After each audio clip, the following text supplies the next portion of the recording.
अब जानिए कि कलश कैसे बनाते हैं। तो आप एक लोटा ले लीजिए, कोई भी साइज हो सकता है।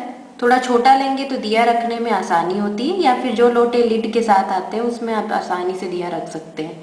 तो एक लोटा ले लीजिए, उसके गले में अगर आपके पास उपलब्ध हो जाए तो यह कलावा बांध लीजिए। कलावा या मौली, ये जो रक्षा सूत्र होता है जो कथा के दौरान और पूजा के स्थानों में आपके हाथ में भी बांधा जाता है, जैसे मैंने बांध रखा है, इसमें मैंने बांध रखा है यहाँ पर।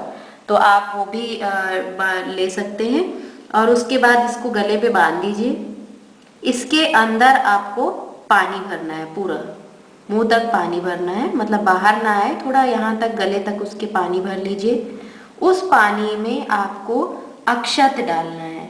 अक्षत होता है जो चावल आप ले लीजिए, उसे धो लीजिए और उसमें थोड़ी सी हल्दी डाल लेंगे तो इस तरह के पीले रंग का दिखने लगेगा। तो ये अक्षत कहलाता है। इस अक्षत को आप इसके अंदर थोड़ा सा डाल लेंगे, थोड़ा सा डाल लीजिए, 1 टीस्पून करीब डाल लीजिए।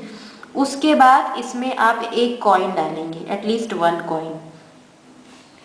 और उसके बाद कुछ लोग इसमें फूल भी डाल लेते हैं, पर इतना चीज़ें तो आपको डालनी है। उसके बाद आप एक पान है अगर, तो पान की लीफ ले लेंगे। वैसे जनरली मैंगो लीफ, आम की पत्तियों को शुभ माना जाता है इसमें डालने के लिए। अगर सब में उपलब्ध हो जाए तो आम की पत्ती डालना चाहिए, 5-6 की संख्या में, जो आम का ऊपर का ऐसे तोड़ के आपको डाल देना है। उसके ऊपर दिया रखना है। लिड वाला लोटा है तो फिर लिड रखिए और फिर दिया रखिए। और नहीं है तो पान की एक पत्ती या अशोक का जो पेड़ होता है, अशोक की पत्तियां भी आप लगा सकते हैं। तो पान, अशोक और आम की पत्तियां आप लगा सकते हैं। किसी भी एक पेड़ की पत्ती इस्तेमाल कीजिए। उसके ऊपर आपको एक दिया रखना है। दिया बहुत छोटा ना हो, क्योंकि आपको जनरली जो हमारी पूजा होती है, चाहे वो तीज की पूजा हो या करवा चौथ की पूजा हो या दिवाली की पूजा हो या फिर कोई भी अन्य पूजा हो, सत्यनारायण की पूजा हो, ये कलश आप सब में जनरली लोग बनाते हैं। तो ये जो दिया है ये पूरी पूजा भर जलता रहता है। मतलब सर्वप्रथम आप पूजा स्थान में जब बैठेंगे तो आपको यह दिया जलाना है। दिए का मुंह दक्षिण दिशा की ओर ना हो। इसके अलावा आप कोशिश कर सकते हैं कि कोई भी और दिशा चूज कर लीजिए, पर दक्षिण दिशा की ओर नहीं होना चाहिए। और ये दिया इतना बड़ा होना चाहिए कि इसमें इतना तेल आए कि कम से कम 1.5 घंटा, 1.5 से 2 घंटा, क्योंकि हमारी जो पूजा है वो 1 से 2 घंटे के बीच में जनरली होती है। अगर आप सतचंडी पाठ वगैरह कर रहे हैं तब और भी ज़्यादा समय आपको लगेगा, पर जनरली जो हम करवा चौथ, तीज और सत्यनारायण भगवान की और दिवाली, एकादशी की पूजा की अगर हम बात करें तो ये दिया 1 से 1.5 घंटा जलना चाहिए। तो इसमें आप इतना तेल आ जाए कि 1 से 1.5 घंटा जल सके। जैसे ये दिया है, इसमें अगर आप तेल डालेंगे तो ये कम से कम 1-1.5 घंटा आराम से जलता है। तो बाद में इसमें आप अगर ख़त्म होता देखें तो और तेल बीच में डाल सकते हैं। और सबसे पहले जब आप पूजा के लिए बैठेंगे तो इस दिया को जला लेंगे। उसके बाद आप पूजा शुरू करेंगे। जैसा कि ये देखिए, ये पूजा के पास मैंने जो रंगोली बनाई है ये अष्टदल है। जो पहले प्लस का साइन बनाइए, फिर मल्टीप्लाई का साइन बना दीजिए उसमें से, और फिर ये इस तरह से डाल के आप बना दीजिए। तो ये 8 पेटल्स आपको मिलेंगी, यही अष्टदल कहलाता है। जनरली लोग पूजा में यही बनाते हैं।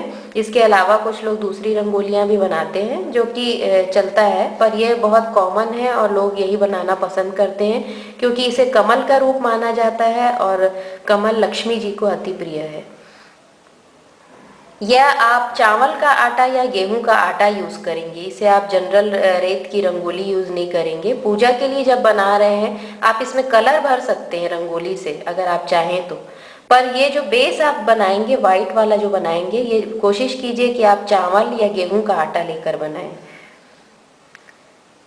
उसके बाद कलश के पास हमेशा एक सुपारी और ये गौर, इस तरह से हम बनाते हैं। गौर गणेश बोला जाता है, इसमें गौरी और गणेश का रूप माना जाता है। ये जनरली गोबर का होता है, गोबर का बनाते हैं, पर गोबर के अभाव में आप हल्दी पाउडर को गीला करके भी उसे ऐसे करके एक तिकोना की तरह इस तरह का शेप देकर आप उसे भी रख सकते हैं।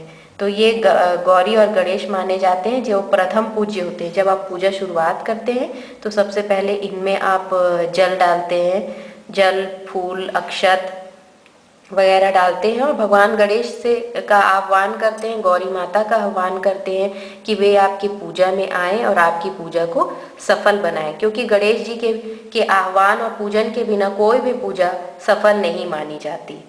तो पहले आप इनको पूजा करेंगे, फिर कलश में भी तिलक लगाएंगे, जल सींचेंगे, अक्षत चढ़ाएंगे और उसके बाद आप जो भी भगवान की पूजा कर रहे हैं उनकी पूजा करेंगे, उनको स्नान कराएंगे, उनको वस्त्र चढ़ाएंगे, तिलक लगाएंगे और जो भी नैवेद्य प्रसाद रखा है आपने, फूल और फल रखे हैं आपने, वो चढ़ाएंगे और उसके बाद आखिरी में पान चढ़ाकर फिर आपको आरती करनी है। फिर अगर कथा है तो कथा सुनना है, कथा के बाद आरती करना है।